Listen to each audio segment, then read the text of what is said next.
Panorama group, जो सोचता है वो करता है। आपके अपने सपनों का आशियाना। नमस्कार, आप देख रहे हैं सिटी पोस्ट लाइव। मैं हूं सृष्टि राज। बिहार विधानसभा चुनाव 2025 के बीच जब पहले चरण के चुनाव के बाद जब ऐसा विपक्ष के द्वारा बातें आई कि विपक्ष ने ऐसा आरोप लगाया कि इस बार एनडीए सरकार केवल 35 सीटों में निपट कर रह जाएगी, तो उस पे चिराग पासवान ने विपक्ष पर हमला करते हुए कहा कि यह तो पता चलेगा आने वाले समय में ही, जब हम एक सप्ताह बाद अपनी सरकार बना रहे होंगे, तब विपक्ष को पता चलेगा कि कौन कितनी सीटें ला रहा है। और यह हमला तेजस्वी यादव पर ज्यादा केंद्रित कर चिराग पासवान ने किया और चिराग पासवान ने जंगल राज की भी बात कही और चिराग पासवान ने और कुछ भी कहा। और उन्होंने कहा कि दूसरे फेज का भी चुनाव अभी बाकी है और दूसरे फेज के चुनाव में भी पता चल जाएगा कि किस पार्टी को कितनी सीटें मिलने वाली है। और यह केवल एक गड़बड़ाहट दिखाती है कि विपक्ष कितना परेशान हो गया है। विपक्ष को ऐसा डर सता रहा है कि एनडीए की फिर से वापसी हो जाएगी। चिराग पासवान ने और भी कई आरोप लगाए। सुनिए क्या कुछ कहते नजर आए चिराग पासवान। हाँ तो भैया, अगले हफ्ते इस समय जब हम लोग सरकार बना रहे होंगे तो इनको पता चल जाएगा, क्योंकि एक हफ्ते के बाद अब तो मात्र 6 दिन रह गए परिणाम में, और अगले हफ्ते ठीक इस समय एनडीए सरकार बनाने की गहमा गहमी में होगा। हम लोगों की तैयारी चल रही होगी तो पता चल जाएगा भैया कि किसको 35 सीटें मिली हैं और किसको सरकार बनाने का जनादेश जनता के द्वारा दिया गया है। ये तमाम बातें ना बौखलाहट दिखाती है। एक कारण मुझे बता दीजिए कि जनता क्यों महागठबंधन पे भरोसा करे।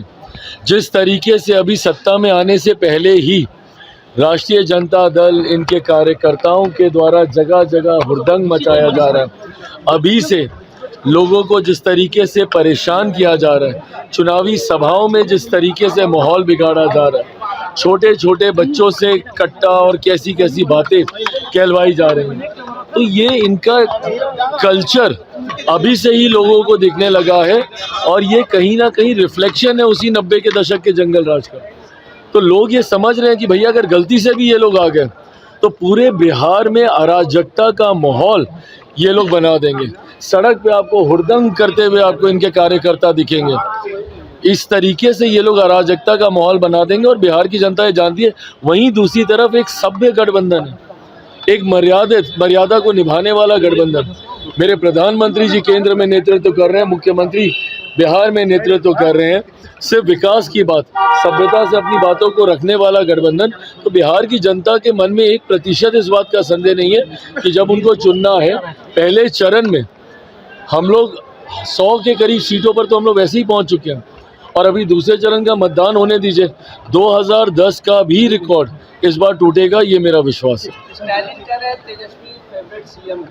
हाँ, स्टालिन कह रहे हैं तेजस्वी फेवरेट सीएम, जिसने बिहारियों का तुलना बीडी से किया। अरे प्रभु, अगर इतने ही फेवरेट लग रहे हैं तो बुला लीजिए अपने राज्य में। बिहारी ना तय करेगा कि कौन फेवरेट है, किसका कौन फेवरेट नहीं है। आपके कहने से क्या होता है? और आप कितना जान रहे हैं भैया बिहार को? आप तो बिहार को बीड़ी के बराबर समझ रहे हैं और आपको तेजस्वी दिख रहे हैं। बिहार की जनता उनको पूछ नहीं रही है। अगर इतना ही आपको प्रेम हो रहा है तो इनको बुला लीजिए वहीं साउथ में, वहीं पे जाके प्रचार करवाइए। तो सुना आपने कि चिराग पासवान ने कैसे विपक्ष पर हमला करते हुए कहा कि ठीक एक सप्ताह बाद चिराग पासवान यानी कि एनडीए सरकार बनाती नजर आएगी और विपक्ष केवल देखता रह जाएगा। आपकी क्या राय है इस पर? और या इस बार बिहार विधानसभा चुनाव में वोटरों का स्तर काफी बढ़ा है, इसको लेकर आपकी क्या राय है? कमेंट सेक्शन में जरूर बताइएगा। धन्यवाद।